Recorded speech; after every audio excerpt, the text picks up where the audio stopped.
Hello everyone. तो अब तक हम लोग समझे थे इस चैप्टर में कि डेमोक्रेसी क्या होता है, उसके फीचर्स के बारे में अब तक हम लोग पढ़ चुके हैं। अब हम लोग अपने नेक्स्ट टॉपिक को पढ़ते हैं, व्हाई डेमोक्रेसी। डेमोक्रेसी क्यों, मतलब क्यों ऐसा क्या है ना कि क्यों डेमोक्रेसी के पीछे आज पूरी दुनिया की डेवलप्ड कंट्री या अनडेवलप्ड कंट्री या सारी कंट्रीज खुद को डेमोक्रेटिक प्रूफ करने के पीछे पड़ी हुई है। आखिर डेमोक्रेसी बढ़िया है, खराब है, क्या उसकी बुराइयां हैं, क्या उसकी अच्छाइयां हैं, उसके ऊपर आज हम लोग डिस्कस करेंगे। तो सबसे पहले हम लोग बात करेंगे आर्ग्यू अगेंस्ट डेमोक्रेसी। डेमोक्रेसी की कुछ बुराइयां जानते हैं हम लोग, डिमेरिट्स ऑफ डेमोक्रेसी समझते हैं। सबसे पहला है इंस्टेबिलिटी। इंस्टेबिलिटी हम बताए थे, अगर रस्सी पे आराम से चल रहे हैं तो स्टेबल है, अगर डगमगा गए तो इंस्टेबल है। ठीक है। तो डेमोक्रेसी के अंदर हमेशा देश में इंस्टेबिलिटी बनी हुई होती है। कैसी instability? Political instability. Political instability कहने का मतलब है, जैसे सपोज करो कि 2014 से पहले पीएम कौन थे? मनमोहन सिंह। 2014 में, 2014 में पीएम कौन बने? मोदी जी। अब हो सकता है कि मनमोहन सिंह उस टाइम में जनता के कल्याण के लिए कुछ ऐसे बड़े बड़े कोई, बोल सकते हैं ना, बड़े बड़े कोई क्या रखे होंगे, बड़े बड़े कोई स्कीम सोच के रखे होंगे लॉन्च करने के लिए अगले इलेक्शन में, या फिर लॉन्च किए होंगे और ये प्रोसेस में होगा, पूरा हुआ भी नहीं होगा कि सरकार क्या हो गया, चेंज हो गया। और जब सरकार चेंज हो गया तो ऑब्वियस सा बात है कि वो सरकार जब चेंज हुई है तो अपनी नई नीतियों को लाएगी, नए स्कीम्स अपने लेके आएंगे। तो वो जो पुराना वाला जो प्रोसेस का काम था वो क्या हो गया, रुक गया। अब सपोज करो मोदी जी हैं 2014 में और 2019 में फिर दूसरा कोई लीडर आया था, तो मोदी जी का कोई बड़ा काम था वो रुक जाता और उसकी जगह कोई दूसरा स्टार्ट होता। फिर 24 वाला आने वाला, इसमें कोई चेंज हो जाए तो जो 19 वाला है उसका क्या हो जाएगा, जो 19 में बना है प्रधानमंत्री, वो उसका कोई बड़ा काम था वो रुक जाएगा। यानी कहने का मतलब है कि पॉलिटिक डेमोक्रेसी के अंदर लीडर्स क्या होता है, हमेशा चेंज होता रहता है। ये हम लोग फीचर में पढ़े भी थे, डेमोक्रेसी के फीचर में ये चीज़ हम लोग पढ़े थे कि भाई डेमोक्रेसी उसी कंट्री में होगा जहाँ पे लीडर जो जो पावर में है पार्टी, उसके बदलने की संभावना हो, वो हमेशा पावर में ना रहे, वो चेंज भी होते रहे। तो जब चेंज होते रहेगा तो वहाँ तो देश के अंदर इंस्टेबिलिटी बनी रहेगी। कोई बढ़िया सा स्कीम होगा जिससे गरीबों का भला होना होगा, वो रुका हुआ रह जाएगा क्योंकि सरकार बदल गया। अब वो गरीब के बारे में, सपोज करो नया सरकार जो आता है वो गरीब के बारे में सोचता ही नहीं है, कहानी खत्म। तो पहला चीज ये होता है कि देश के अंदर क्या आती है, पॉलिटिकल इंस्टेबिलिटी आती है। Instability due to changes in leader, leader के वजह से, बदलने की वजह से, या पॉलिटिकल पार्टी के पावर में आने फिर पावर से हटने की वजह से बहुत सारे चीजें क्या होती हैं, काम बिगड़ती हैं। ठीक है। तो इस वजह से पॉलिटिकल इंस्टेबिलिटी आती है। ये पहली डिमेरिट है डेमोक्रेसी की। दूसरा अगर हम लोग बात करें, no scope for morality, only power play in politics. Democracy के अंदर हम लोग को पता है कि पॉलिटिकल कंपटीशन देखने को मिलता है। हर पॉलिटिकल पार्टी चाहती है कि वो सत्ता में आए, और इस वजह से उन लोग हर तरह का कार्य करने के लिए क्या होती है, मतलब हर तरह का काम करने के लिए रेडी होती है। जैसे राहुल गांधी कश्मीर से कन्याकुमारी पैदल चल रहे हैं एकदम नॉन स्टॉप। फिर ईस्ट से वेस्ट की तरफ क्या बोलते हैं उसको, ये ईस्ट टू वेस्ट की तरफ पैदल चले, भारत जोड़ो न्याय यात्रा, ये सब चीजें कर रहे हैं। नहीं, पॉलिटिकल लीडर कुछ भी करते हैं। मोदी जी पूरा औरंगाबाद में पहुंच गए, आगे भाषण दे दिए 2 बार, है कि नहीं? अमित शाह उधर बिहार में ही कहीं, कहीं बिहार शरीफ या कहीं नवादा तरफ आए हुए थे। तो क्या है ना कि ये इन लोग क्या करते हैं कि बस सत्ता में रहने के लिए, पॉलिटिकल पावर पाने के लिए कुछ भी करने के लिए रेडी होते हैं। जैसे एक वीडियो था उसमें सफाई, स्वच्छ भारत अभियान का सफाई दिखाना था। वो वीडियो सफाई का स्टार्ट से पहले ही हो गया, मतलब सफाई स्टार्टिंग से पहले ही वीडियो ऑन हो गया, और उसमें दिखाया है कि बाल्टी से बाल्टी ला ला के कूड़ा कचरा रखा गया है, तब उसको जानबूझ के साफ करके वीडियो बनाया गया है। यानी पॉलिटिक्स के अंदर बस पावर पाने के लिए, फेमस होने के लिए, पोजीशन पाने के लिए लोग किसी भी लेवल तक जाते हैं। ठीक है। कोई मोरालिटी उनका अंदर नहीं होता है, कोई गरीब अमीर कुछ भी नहीं। जहाँ उनको दिखता है कि हाँ यहाँ पे हमको सामने जो पावर में है उसको डिफेम कर, उसको पावर में लाना है, तो वहाँ वो कुछ भी करने के लिए तैयार होते हैं। यानी कोई मोरालिटी नहीं, कोई नैतिकता नहीं, कुछ भी नहीं। राजनीति से कोई नैतिकता उनका है ही नहीं। और इससे परे अगर किसी को देखना है जिसको पॉलिटिक्स से मतलब नहीं, जिसको देश के विकास से मतलब है, तो नितिन गडकरी जो रोड एंड ट्रांसपोर्ट मिनिस्टर है अभी फिलहाल इंडिया के, उनको देखो। ये इस वाले जो फैक्टर, ये जो अगेंस्ट डेमोक्रेसी का जो फैक्टर है, ये नो स्कोप फॉर मोरालिटी, इससे वो ऊपर आते हैं। उनके लिए पॉलिटिक्स बहुत बड़ा चीज़ नहीं है, हमेशा वो डेवलपमेंट की बात करते हैं। ठीक है। काफ़ी अच्छे लीडर, बीजेपी बीजेपी बोले या फिर देश में बोले तो सबसे अच्छा लीडर अभी हमको वही लगता है, नितिन गडकरी। ठीक है, क्योंकि उनको पावर पॉलिटिक्स से उतना मतलब नहीं, वो देश की डेवलपमेंट चाहते हैं। और इवन वो ऐसे एक लीडर है ना जिनको ऑपोजिशन भी बहुत मानता है। ऑपोजिशन नितिन गडकरी की बहुत क्या बोलते हैं उनको बड़ाई करता है, ठीक है, बहुत उनको मानता है। तो ये एक हो गया कि भाई डेमोक्रेसी के अंदर मोरालिटी नहीं होता है, बस पावर प्ले होता है। लोग पावर में आने के लिए कुछ भी करते हैं, छोटे छोटे चीज़ों पे भी राजनीति करते हैं, गरीबों के स्थिति पे राजनीति करते हैं, धर्म पे राजनीति करते हैं, जाति पे राजनीति करते हैं। उन लोग सोचते नहीं कि किसी के ऊपर क्या बीतेगा, बस खुद को फेमस करना है और पोजीशन और पावर में आना है। नेक्स्ट हम लोग देखते हैं argument against democracy, delayed decision due to so many consultancy. अब देखो डेमोक्रेसी के अंदर क्या होता है ना कि डिसीजन सिंपली वो इंसान साइन करके नहीं ले सकता है। डेमोक्रेसी के अंदर उसके ऊपर चर्चा होता है, लोग बैठ के उसको प्लान करते हैं, ठीक है। 545 मेंबर का टीम जो कि है राज्यसभा लोकसभा ये सब बड़े बड़े मेंबर्स जो सांसद चुन के हैं उसके ऊपर बहस करते हैं। जो लोकसभा के स्पीकर राज्यसभा के स्पीकर होते हैं वो उसको एनालाइज करते हैं, वोटिंग होता है, बहुत लोगों का दिमाग लगता है। सेक्रेटरीज होते हैं वो प्लान को तैयार करते हैं। फिर जो मिनिस्टर है उस प्लान को पूरा एनालाइज करता है, पढ़ता है, वो समझता है इस चीज़ को कि हाँ ये करने लायक है या नहीं है। फिर उसको प्रेजेंट करता है लोकसभा में। फिर लोकसभा में मेजोरिटी के साथ पास करना होता है। मेजोर अब उसमें ऑपोजिशन है, ऑपोजिशन हमेशा उसकी पॉलिसी को अपोज करेगा, हमेशा उसके विरोध में जाएगा, तो किसी तरह उस प्लान को लागू करवाना है। फिर उसको राज्यसभा में उसके ऊपर बहस होगा, यानी बहुत सारे लोग उसमें दिमाग लगाएंगे।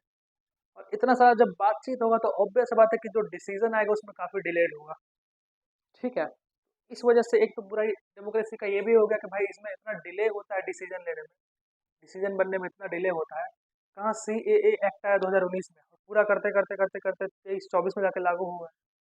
24 में कंटिन्यू लागू तो खैर 1920 में ही सॉरी 2020 में ही हो गया था, बट 2024 में फाइनली स्टार्ट हुआ है। काफ़ी लंबा प्रोसेस हो जाता है, ठीक है। तो तीसरा चीज़ क्या होगा कि इसमें डिसीजन वगैरह जो होते हैं वो काफ़ी डिलेड होते हैं। फोर्थ आर्गूमेंट क्या है, bad decision due to lack of knowledge with interest. देखो क्या होता है ना, कई बार ऐसे लीडर्स चुन के आ जाते हैं जिनको जनता के इंटरेस्ट के बारे में पता ही नहीं कि जनता को किस चीज़ की ज़रूरत है। उनको इसके बारे में कोई आइडिया नहीं है कि जनता को किस चीज़ की ज़रूरत है, उसको किस बात मतलब क्या उसको फ़ायदा है, क्या इसमें नुकसान है, कुछ नहीं। बस वो आ गए हैं पॉलिटिक्स में और अपना काम किए जा रहे हैं। उनको फ़र्क नहीं पड़ रहा जनता से, उनको क्योंकि उनको पता ही नहीं उनका इंटरेस्ट। इसकी वजह से वो सही डिसीजन ही नहीं ले रहा है। Is taking a bad decision जो कि जनता की भलाई में है ही नहीं। फॉर एग्जाम्पल हम बात करते हैं राहुल गांधी के बारे में, कभी वो इंडिया में उस तरह से उस हालात को देखे ही नहीं, गरीबों की हालत की स्थिति को देखे ही नहीं, किसानों की स्थिति को। पॉलिटिक्स करने के लिए तो तुरंत खड़ा हो जाएंगे, हम किसानों के साथ हैं, हम मणिपुर के साथ हैं, हम महिलाओं के साथ हैं। कभी उसको फील किए ही नहीं, कभी उस माहौल में रहे ही नहीं। कैम्ब्रिज और ऑक्सफोर्ड में पढ़ने वाला इंसान, इतना अमीर घर का इंसान पॉलिटिक्स में घुस गया है, उसको पॉलिटिक्स का में क्या पता होगा, ठीक है। जो प्रॉब्लम है लोग इंटरेस्ट को भी नहीं पता है। वो साउथ में किसी ये सिटी के क्या है सांसद है, अब वहाँ भी उस साउथ में जब वो सांसद बन गए उनको तो वहाँ के बारे में कुछ नॉलेज ही नहीं होगा, वहाँ क्या डेवलपमेंट है, लोगों को किस चीज़ की ज़रूरत है। भाषण देने के लिए भी उनको ट्रांसलेटर की जरूरत पड़ती होगी, पड़ती है। भाषण देने के लिए भी वो हिंदी में बोल रहा है, ट्रांसलेटर उसको तमिल लैंग्वेज में कन्नड़ में चेंज कर कन्वर्ट करके लोगों को बता रहा है। वैसा सांसद बन गया है, ठीक है। तो बताओ कि यार वो डिसीजन क्या सही ले पाएंगे, उनको तो लोगों का इंटरेस्ट ही नहीं पता है ना कि लोग को क्या चाहिए। लोगों को पैसा चाहिए, रोटी चाहिए, मकान चाहिए, स्कूल चाहिए, हॉस्पिटल चाहिए, क्लिनिक चाहिए, टॉयलेट चाहिए, क्या चाहिए कुछ नहीं पता, इंटरेस्ट बस नॉर्मली जो डेवलपमेंट होता है करवाया जा रहा है, लोगों को सपोज पर पता नहीं चला। जैसे एक गांव है वहाँ पे रोड खराब है, उनको रोड की जरूरत है, वहाँ पे वो बोल रहे हैं कि CCTV कैमरा लगवाएंगे। अब एक बात बताओ, हम लोग तो ये ना सोचेगा भाई हमने क्या रोड ज़्यादा जरूरी है कि CCTV कैमरा है, कुछ ही करेंगे, कौन सा गाँव में बैंक लुटाता है कि CCTV कैमरा लगाइएगा। आप यहाँ रोड बनवाइए वो ज़्यादा जरूरी है, ठीक है। इस वजह से लोगों का इंटरेस्ट नहीं पता होने की वजह से कई सारे लीडर्स ऐसे होते हैं जो गलत डिसीजन ले लेते हैं। पांचवा है करप्शन। अब क्योंकि पॉलिटिकल कंपटीशन है, चुनाव में क्या होता है, चुनाव प्रचार करते हैं। जैसे मोदी जी यहाँ पे आए थे तो स्टेज स्टेज स्टेज वगैरह बना, फूल माला, लीडर्स को बैठने के लिए कुर्सी, टेंट, गाजा बाजा, माइक, साउंड, दरी, कुर्सी, है कि नहीं, ये सब चीज़ें थी, सब चीज़। अब इन सब में क्या होता है, खर्चा होता है। जैसे अभी तुम लोग मुद्दा पढ़ रहे हो इलेक्टोरल बॉन्ड वाला, भाई पॉलिटिकल पार्टी को क्या करेगी, बड़ी बड़ी जो कंपनीज वगैरह होती है वो क्या करती हैं, फंड करती हैं। ये सब क्या है, करप्शन को लीड करता है। ये किसको लीड करता है, करप्शन को, ब्लैक मनी को लीड करता है। यानी कि डेमोक्रेसी के अंदर करप्शन के चांसेस बहुत बढ़ जाते हैं।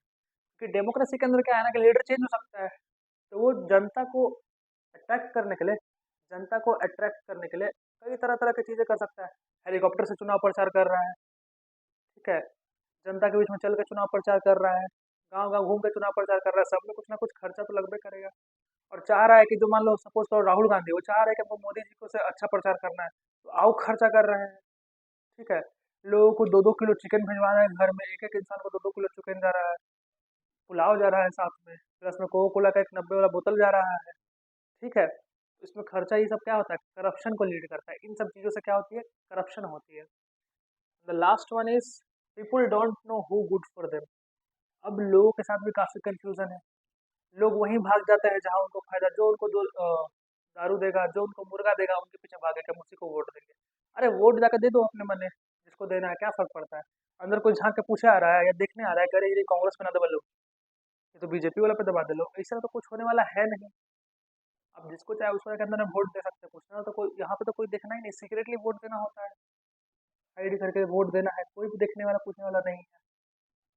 और कोई पूछेगा तो हम लोग बोल देंगे, सपोज करो कि हम बीजेपी को वोट दे के आए हैं, कांग्रेस का 10 गो लेकर खड़ा है एकदम बॉडी बिल्डर ऐसे करके, किसको वोट दिया जाए। उसके सामने मैं थोड़ी बोले कि बीजेपी को वोट दिए, उसके सामने तो बोल देंगे कांग्रेस को वोट दिए। कौन सा वो देखे आ रहा है, उतना लोग वोट दे रहा है, कौन सा वो देखने आ रहा है कि हाँ हाँ, ये कौन सा ऋतिक बाबू का है, हाँ ये कांग्रेस को दिया है, चेक करने थोड़ी आ रहा है। जो मन वो हम लोग दे सकते हैं, बाहर आके सबको बोलो कि हाँ तुमको दिए, हाँ तुमको दिए, सबको बोल दो कि तुमको दिए, आप ही को तो दिए हैं, कौन देखने आ रहा है।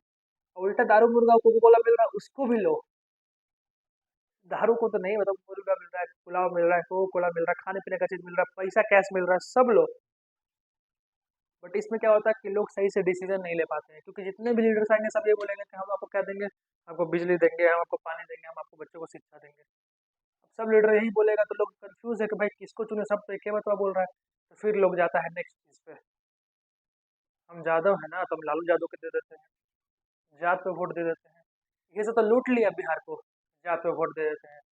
खुद अपने रोड पे घसता रहे हैं और लालू यादव अपने बेटा लोग को हेलीकॉप्टर पे घुमा रहा है। 9th फेल है तेजस्वी यादव, देखो कितना उसका वैल्यू है। हम लोग यहाँ इंजीनियर इंजीनियर बन के भी बेरोजगार बैठे रहते हैं, मजदूरी खोज रहे होते हैं बिहार के लोग। बिहार को कैसे पहचानता है लोग, लेबर बेल्ट की तरह, कि यहाँ से भाई खाली लेबर ही आता है बिहार से, खाली बिहार से लेबर आता है। वो देखो लालू यादव कितना एकदम मौज काट रहा है, जात पे जो वोट दे वाला था, वो लोग पता नहीं आज तक उन लोग का मेंटेलिटी कैसे चेंज नहीं हुआ, समझ में। इतना लुटाने के बाद, इतना कुछ बर्बाद होने के बाद, बिहार के इतना बदनाम होने के बावजूद लोग ये नहीं समझ पाया कि जात पात में बटे रहने से कितना हमारा नुकसान हुआ है। हम जादव है ना तो जादव जी के वोट देवे करेंगे, पांडे जी हैं, राजपूत हैं, ब्राह्मण हैं, लाला जी क्या करेंगे इसका, फायदा कुछ होता ना है, कुछ तो इसका फायदा है। वो तब हम लोग चलो भाई ठीक है, चलो जात के नाम में ऐसा कुछ फायदा हो रहा है, राजपूत है अब, ठीक है राजपूत है, इसको तो करना क्या चाहिए हमको, मुझे ये नहीं समझ में आ रहा। राजपूत है ठीक है, नहीं राजपूत है, गरम खून है, मार देंगे पीट देंगे, ये नहीं बोले कि देश की अर्थव्यवस्था सही कर देंगे।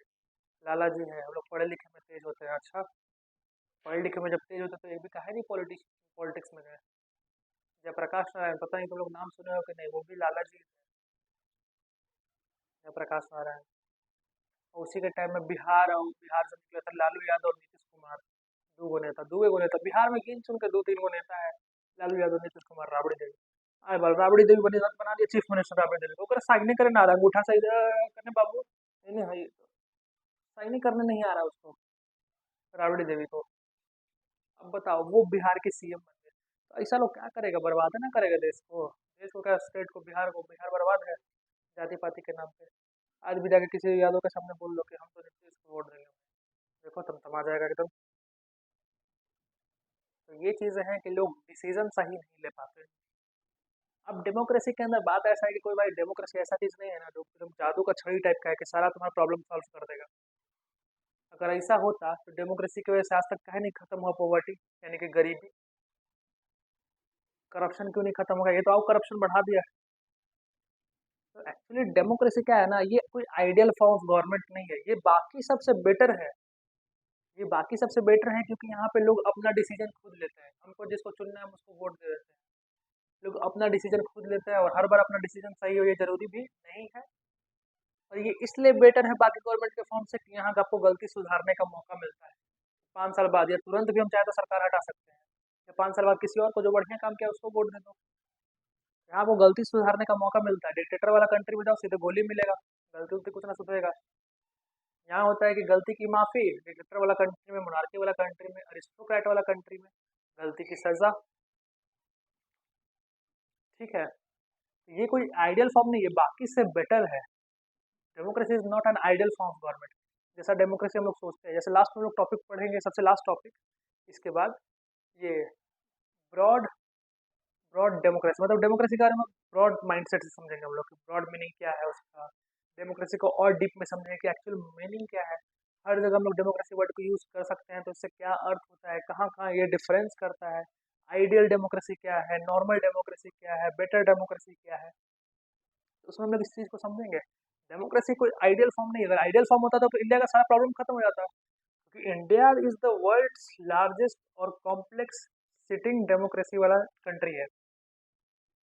ठीक है, तो डेमोक्रेसी ऐसा नहीं है, ये बाकी से बेटर है, बट बेस्ट नहीं है। बाकी से मुकाबले ठीक चल रहा है, बेस्ट नहीं है, क्योंकि इससे कोई प्रॉब्लम सॉल्विंग नहीं हो रहा है। ठीक है, तो ये था कि भाई क्या क्या बुराइयां हैं डेमोक्रेसी की, देखो कितनी सारी बुराइयां हैं। अगले वीडियो में हम लोग बात करेंगे कि डेमोक्रेसी की क्या क्या अच्छाइयाँ हैं। ठीक है, यानी मेरिट्स ऑफ डेमोक्रेसी, और उसी में हम लोग इंक्लूड कर लेंगे ब्रॉड मीनिंग ऑफ डेमोक्रेसी। और उसके बाद ये चैप्टर यानी कि क्या हो जाएगा, समाप्त हो जाएगा। यानी कि डेमोक्रेसी का एक अगला वीडियो जो होगा वो लास्ट वीडियो होगा। ठीक है, थैंक यू द